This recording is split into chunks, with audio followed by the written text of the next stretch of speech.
Hi guys, I'm EVM and welcome back to the channel. This is the full electric Kia e-Niro, a car which basically shares its underpinnings with the Hyundai Kona.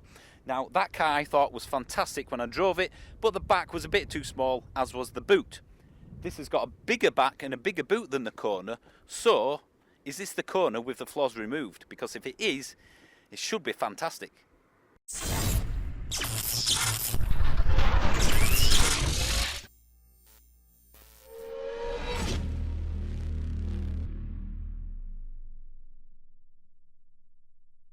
Okay, let's have a look at the front first. Obviously what we think doesn't really matter. If you like this car and you think it's good looking, that's all that matters to you. But for me, I quite like the little blue highlights you see here, which is unique to the e-Niro. And the grille is also unique. But I'm not as big a fan of that, personally, because it looks like it's someone's driven to Alfred's from Kia and just stuck it on. I'd prefer an actual grille, even if it was blanked out for aerodynamics. Well, just a standard grill in there with, like I say, it blanked out. Yeah, it looks like someone stuck it on, just like someone, like when they get a Vauxhall Corsa or a Fiesta and just wants to modify it to make it look different.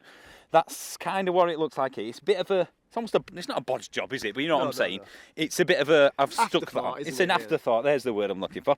Come around the side now quickly. And it's like any other car that you ever see that's in an SUV sort of shape. There's nothing amazing, there's nothing bad. It could be anything. It could be anything, yeah. And we've said this before, innit? A lot of cars these days basically share the same design ethos, don't they? Yeah. And when it's an SUV, I guess the shape is pretty much set in stone to a point. The back, kind of the same again. You could put any badge on that, and unless you knew your cars, you wouldn't know what it was, would you? If you were driving up to this slowly on a motorway, for example, you wouldn't have a clue. You wouldn't know what it was unless you knew your cars, for example. We've got a bit more blue flashes there because it's electric. It doesn't say e-Niro on the back, so the only clues... Yeah, the only clues is this badge here, Eco-Electric, and of course the little blue flashes. Now, shall we just have a quick look in the boot before we do a practical test? Just so you can see it open. We've got all our stuff in there. It's actually quite big, but I think we need to do an actual practical test on this one. We have a good idea. We've got a good idea for a practical test because this is, it's for the people. It's this YouTube channel. It's not for me. Now for the practicality test on the boot size. It actually is quite big, as I've just shown you, and it's at least one Harry-sized boot. You reckon? I reckon. Can he get in? Should we shut it? Let's have a seat. There you go. One Harry-sized boot, and I think that means that this could be the first green Mafia car. It could be, and just for I'm about 5'9", so 5'9" person can crawl into that easily. So this is definitely it's a proper family boot. It is, yeah. Yeah, which is good if you've got a family. Very briefly, this is the key. Just so you've seen it, it's a key like any other. And one thing of note. LED headlights, it doesn't even have that as an option, which is a bit of an odd thing on an electric car. The rear is LED, the DRLs at the front there are LED as well, so I'm not sure why they've done that. Probably because the Niro doesn't have it. Yeah, it's a cost saving thing. I mean, it doesn't really matter at all, does it? It's got a 64 kilowatt hour battery. Who cares? Yeah. Right, we are both freezing our butts off, so we're going to get inside that nice warm car. Brief look around the display. You've got the range on the left, speed on the right. And if you cycle through these, it gives you lots of driving information, how economical you've been, which flow of energy, and of course the miles per kilowatt hour, the all important. And it's really easy to understand, and I quite like the fact it's full colour. That's good. It's modern. Door controls, of course, pretty standard stuff for your locking the car and the windows going up and down. But for once, finally in a car, decent bottle holder in the door pockets. Are you listening, Tesla? Center console, you've got this big 18-inch touch display. All the audio controls and sat-nav stuff is here, so very responsive, although the sat-nav is a little bit dim-witted around roundabouts and a bit slow on instructions if you've got a few together, we've noticed. Climate control here. Buttons are actually pretty decent quality, not high-end, but I would say Volkswagen level quality. This bit is one of my favourite bits. You can fit two phones in here. They wirelessly charge, which is quite handy, even though my phone can't. But you have a proper USB charging port, a data port for Apple CarPlay or Android Auto, and the usual 12-volt lighter thingy. And down here you got more storage, tons of storage there. You can kind of see it by my leg. Easier to get to than the Kona because that was complete and the seat stopped you getting it in. And then here on the centre console you've got basically your heated seat stuff, heated steering wheel. Obviously, it depends on the spec of the car, I'm guessing. And this is how you select the gears. One to the right for drive, one to the right for reverse, and neutral, of course. Park, and the handbrake. Big storage bay here, and if you need a reason, if you're looking for a reason to buy this car, I think I've just found it for you. Wow, that's it. That's me sold.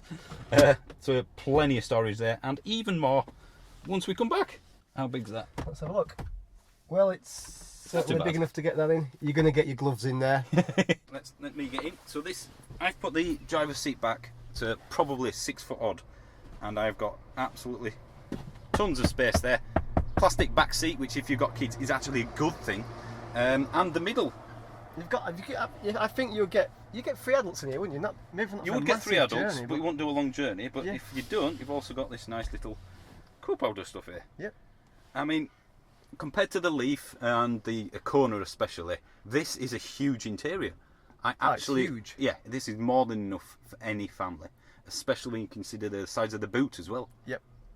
Right, so in a great feat of continuity, we thought we'd carry on driving whilst we're talking about the rest of the interior. Mm-hmm. There is a few things that we need to mention that we're not a fan of, because we've just been saying everything's brilliant in this car, and I have to say, quite frankly, it's not. No. It is a brilliant car, It isn't is it? a brilliant But car, yeah. there are a few, I would say, small niggles. They're very small. They're quite niggles, small. aren't they? The black gloss piano effect that's on the door cards, it's on the centre console, it's around the sat-nav screen.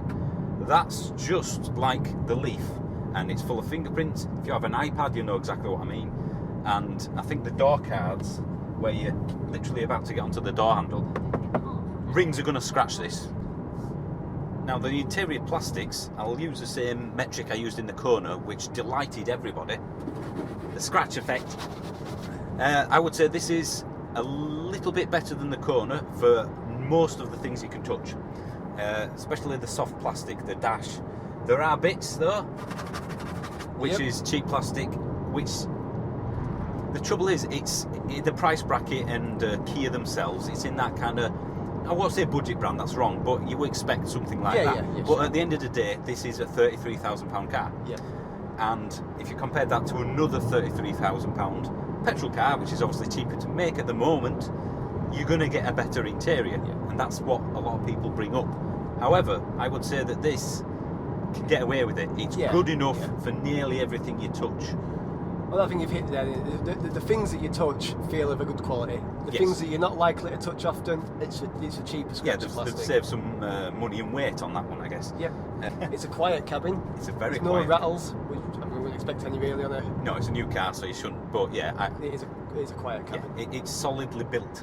Now the servicing on this is a bit strange, because you have to service this full electric vehicle, which is almost unserviceable in the very nature of electric vehicles, every 10,000 miles or 1 year, which is a bit odd. It will have its spark plugs, of course. Engine, hang on a minute, no, it won't. No, it doesn't have any of that. £250 for they call it a 3-year service. It's not, it's 3 services. So 30,000 miles of service. They do a 5-year package for £449. That's not 5 years again, it's 5 services, so 50,000 miles. The warranty, 7 years, 100,000 miles, or, according to this press pack, 3 years unlimited mileage. So, is this a perfect taxi? I think, given the rear space. To describe the lane assist, it's basically like as the value autopilot. If you start to drift off, it actually moves the steering wheel and keeps you in line. It feels very much like torque steer.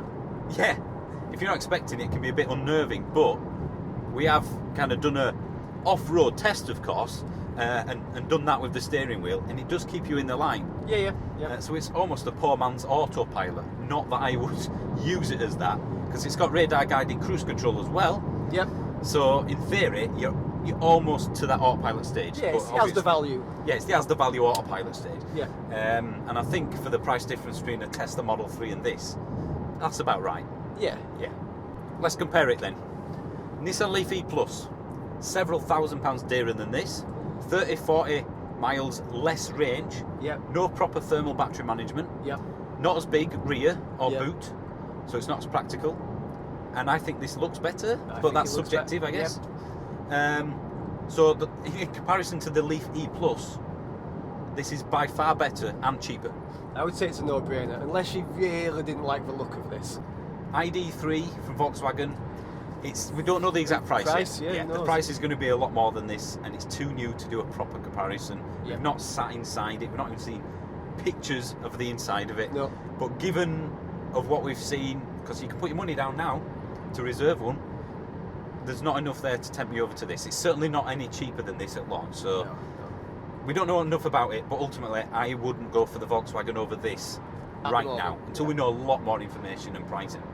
And that could be another year or two away before the cheaper Volkswagen comes out. So I think for that, it's not the Volkswagen. No. The Hyundai Kona. Yeah. It's basically the same car internally, in terms of battery sizes.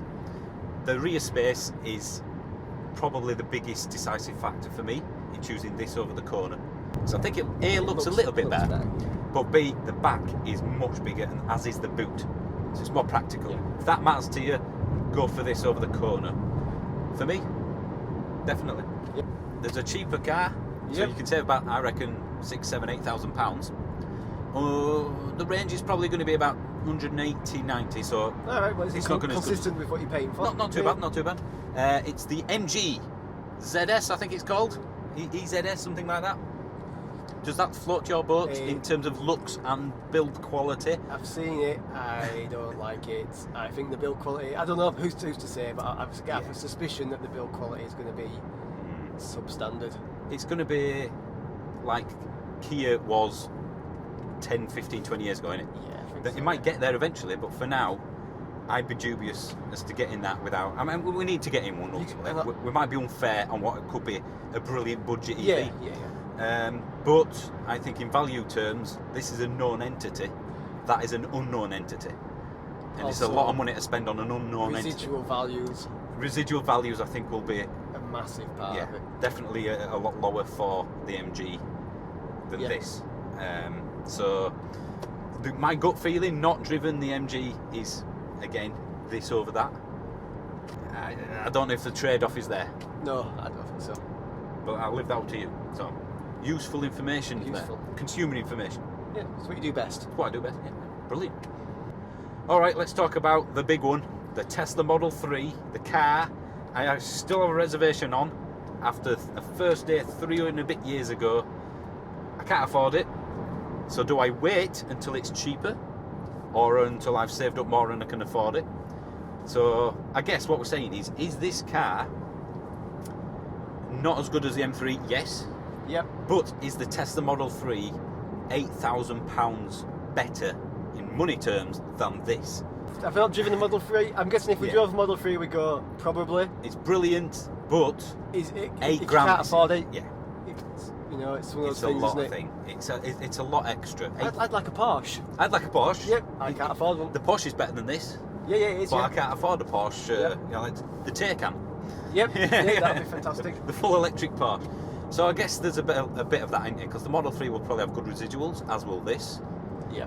But it's not just a little bit more expensive, is it? It's a lot. It's almost a third more expensive.